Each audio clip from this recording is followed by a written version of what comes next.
आज आपको एक सच्ची घटना के बारे में हम बताने जा रहे हैं। स्क्रीन पर आपको ये जो महिला दिख रही है, इनका नाम अर्चना यादव। अर्चना यादव ने 2 शादियां की थी। पहली शादी कुछ दिन तक ठीक चली, उसके बाद दोनों का तलाक हो गया। फिर दूसरी शादी में इन्होंने जो इनके पति हैं उन पर ही रेप और अटेम्प्ट टू मर्डर का मुकदमा दर्ज करा दिया। फिर वो शादी भी ठीक नहीं चली। फिर इनको एक शख्स से प्यार हुआ जो इनके गाँव का एक पूर्व सरपंच था और उस पर दबाव बनाने लगती है शादी के लिए, लेकिन वो बॉयफ्रेंड इसे मानता नहीं और कहता कि मैं शादी नहीं कर सकता। जब ज़्यादा दबाव बनाने लगी फिर इतनी बेरहमी से मारता है कि कोई पता नहीं लगा पाता कि डेड बॉडी किसकी है। ऐसा मैं क्यों बोल रहा हूँ क्योंकि अर्चना की जो डेड बॉडी के 6 से ज़्यादा टुकड़े करता है, 7 टुकड़े करता है और 7 टुकड़ों को अलग अलग जगह फेंक देता है।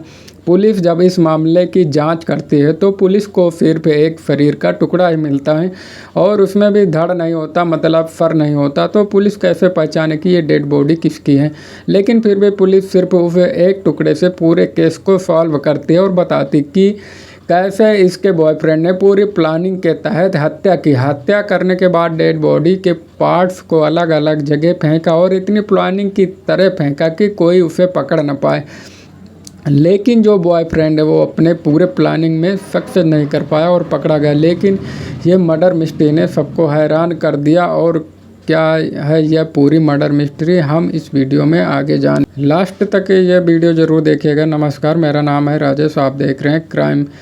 तो झांसी का तोड़ी फतेहपुर से एक जगह है और वहाँ 13 अगस्त को किशोरपुर गांव में एक शख्स को जो है विनोद पटेल, वो अपने गांव के खेत में घूम रहा था और जब खेत में वो बोरवेल से पानी चला रहा था तो पास में एक कुआं था। कुएं में उसने कनेक्शन ले रखा था बोरवेल का अलग से। तो उसने भी वह पानी निकाल कर खेत में डाल रहा था, लेकिन देखा कि पानी जो है उसमें बहुत ज़्यादा बदबू और बहुत ज़्यादा गंदा स्मेल आ रहा था। तो फिर वो बदबू को देखते हुए जाता है कुएं के पास और कुएं में देखता है तो 2 बोरियां दिखाई देती है। तो उसे तो वो तुरंत डर जाता है। उसे लगता है कि कुछ तो गड़बड़ है इस बोरियों में, कुछ तो ऐसी चीज़ है, या तो जानवर है या तो इंसानी डेड बॉडी वगैरह है जिसकी वजह से इतना ज़्यादा बास आ रहा है। और पुलिस बोरियों को निकालती है तो बोरियों में से एक बोरियों में सिर्फ सिर के नीचे का हिस्सा मिलता है और धड़ और उसके नीचे वाला पूरा जो शरीर का पार्ट है वो मिलता है। दूसरी बोरी में कमर से लेकर घुटने तक का पार्ट मिलता है और पुलिस इसे देख के हैरान हो जाती है। इसमें सर नहीं होता है जो डेड बॉडी का, और डेड बॉडी पता चलती है एक महिला की है। अब वो डेड बॉडी देखने के बाद पुलिस भी हैरान होती है। पुलिस आसपास के लोगों को बुलाती, पूछती है किसी ने देखा है, कोई जानता, कोई गांव में गायब हुआ है। तो किसी को कुछ पता नहीं होता। तो पुलिस बॉडी को पोस्टमार्टम के लिए भेज देती है। अब ये सब कुछ होता 13 अगस्त की रात को। तो पुलिस पूरे कुएं को खाली कराती है और पूरे कुएं को जब खाली कराया जाता है तो देखा जाता है कि एक हाथ का टुकड़ा भी मिलता है उसमें कुएं में। अब पुलिस के लिए यह बहुत ज़्यादा हार्ड केस बन गया था क्योंकि इसमें धड़ ही नहीं था। तो कैसे पहचानेंगे ये डेड बॉडी किसकी है, बिना सिर के, चेहरा ही नहीं है तो उसे कैसे पता लगाया जाएगा। अब पुलिस बहुत ज़्यादा टेंशन में आ गई और पुलिस ने फिर धीरे धीरे इसमें जांच बढ़ा दी। और जांच बढ़ाने के लिए उन्होंने क्या किया कि गांव में प्लेट बंटवा दिया आसपास के 3-4 गांव में। इस गांव से कोई महिला गायब हुई है, उसकी उम्र 30 से 40 के बीच में होगी और उसकी डेड बॉडी बिना सिर के मिली है और पुलिस इसको ढूंढती रहती है।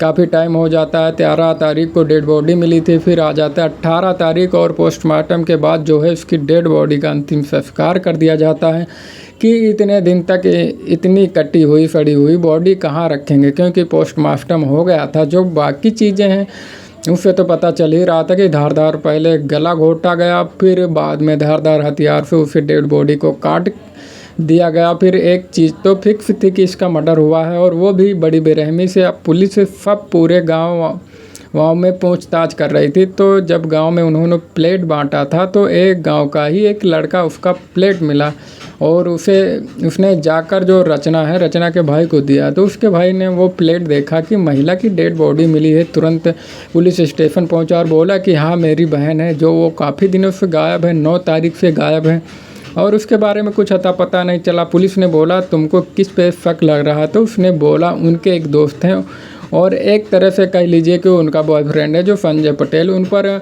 मुझे शक है। और वो भी टीकमगढ़, जो कि एमपी में जगह है टीकमगढ़, मालाबार गांव का रहने वाला है।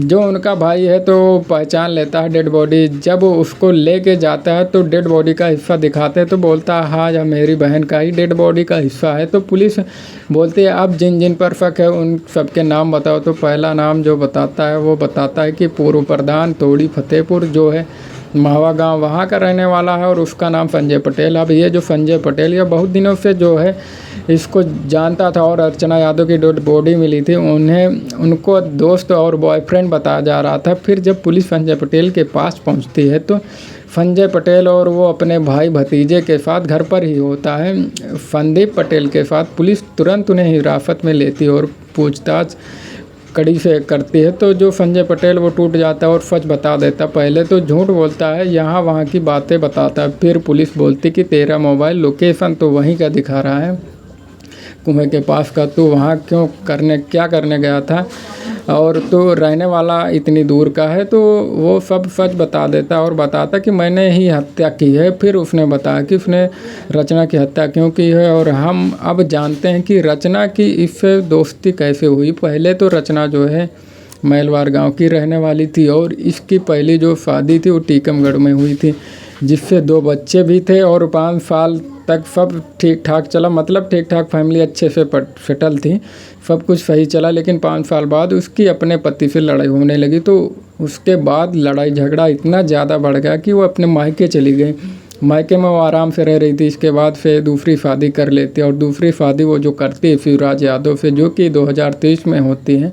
अब सब कुछ सही चलता फिर कुछ दिनों तक, लेकिन फिर कुछ दिनों बाद दोनों में लड़ाई झगड़ा और तमाम तरह के इशू आ जाते हैं। इसके बाद जो अपने पति और उसके बड़े भाई पर रेप अटेम्प्ट टू मर्डर का केस दर्ज करवा देती है और वह वापस से आ जाती है, अपने मायके रहने लगती है। अब इसी बीच जब उसने केस करवाया था तो इस केस में पैरवी करने के लिए पूर्व प्रधान आ गए थे और उनका नाम है संजय पटेल, जो आरोपी है जिसने हत्या की है। और इसी से तब की उसकी दोस्ती होती है। इसी ये केस जब वो अपने पति पर FIR करवा रही थी तो यह जो संजय पटेल है उसने इसकी मदद की थी उस टाइम पे पुलिस स्टेशन में जाना, भाग दौड़ करना, और तभी दोनों के बीच में अच्छी दोस्ती होती है। दोस्ती प्यार में बदल जाती है और दोनों अफेयर में रहने लगते हैं और कई सालों तक वो अफेयर में रहते हैं। करीबन 2 साल तक अफेयर में रहते हैं। अब 2 महीने पहले ही ये जो अर्चना है उसके दूसरे पति की मौत हो जाती है शिवराज की, जिसके ऊपर उसने केस किया था।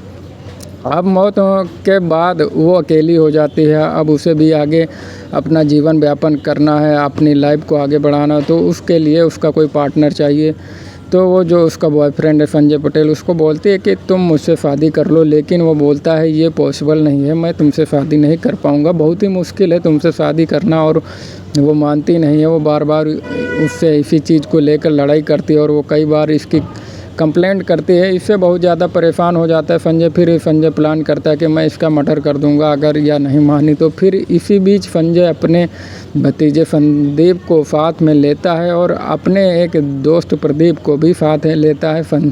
संजय, प्रदीप और संदीप ये तीनों 9 अगस्त को साथ में निकलते हैं और प्लान करके निकलते हैं, अगर ये मेरी बात मानी तो ठीक है, नहीं मानी तो इसकी हत्या कर देंगे। फिर उसको गाड़ी में बिठाते हैं और घुमाने के बहाने बाहर लेकर जाते हैं। फिर रास्ते में जो संजय है उसे समझाने की कोशिश करता है, यार मैं तुमसे शादी नहीं कर पाऊँगा, समझो मेरी बात, बहुत सारा इशू आएगा। लेकिन वो बात मानने को रेडी नहीं होती है। जिसके बाद संजय जो है उसे गाड़ी में उसका गला घोट देता है, उस गाड़ी में उसकी मौत हो जाती। फिर वो हाईवे पर लेके जाता है, हाईवे पर उसकी डेड बॉडी के टुकड़े करता है और टुकड़े करने के बाद 3 बोरियों में अलग अलग डेड बॉडी के पार्ट्स को डालता है। एक बोरी में धड़ डालता है, एक में हाथ पैर और सिर डालता है, एक में घुटने और कमर के नीचे वाला हिस्सा डालता है और 2 बोरियों को फेंक देता है कुएं में और बाकी जो बोरियां बची थी उसे फेंक देता है वो नदी में। टोटल 7 टुकड़े करता है और जिसके बाद वो वहाँ से फरार हो जाता है। अब पुलिस को अगर वो खेत में अगर वो जो शख्स था विनोद, अगर उसे बदबू नहीं आती, अगर वो कुएं में नहीं देखता हो तो और सिर्फ धड़ से सिर्फ जो बॉडी के आधे पार्ट से पता लगाना कि किसकी डेड बॉडी है, बहुत ही इम्पॉसिबल काम था। लेकिन पुलिस ने 500 से ज़्यादा CCTV खंगाले। पुलिस ने 18 लोगों की टीम बनाई है। सोचिए कितने लोगों को लगा था, क्योंकि एक महिला की डेड बॉडी थी। और एक केस को सॉल्व करना पुलिस के लिए बहुत बड़ा टास्क था और झांसी पुलिस ने इसमें अच्छा काम किया और इस केस को सॉल्व किया और आरोपियों को सलाखों के पीछे भेजा। अब आरोपियों को जुडिशियल कस्टडी में भेज दिया गया और मुझे नहीं लग रहा कि उम्र कैद से कम की सज़ा इन्हें मिलेगी। तीनों लोगों को यही कहानी अर्चना यादव की। इस पर आपकी क्या राय है, कमेंट में ज़रूर बताइएगा।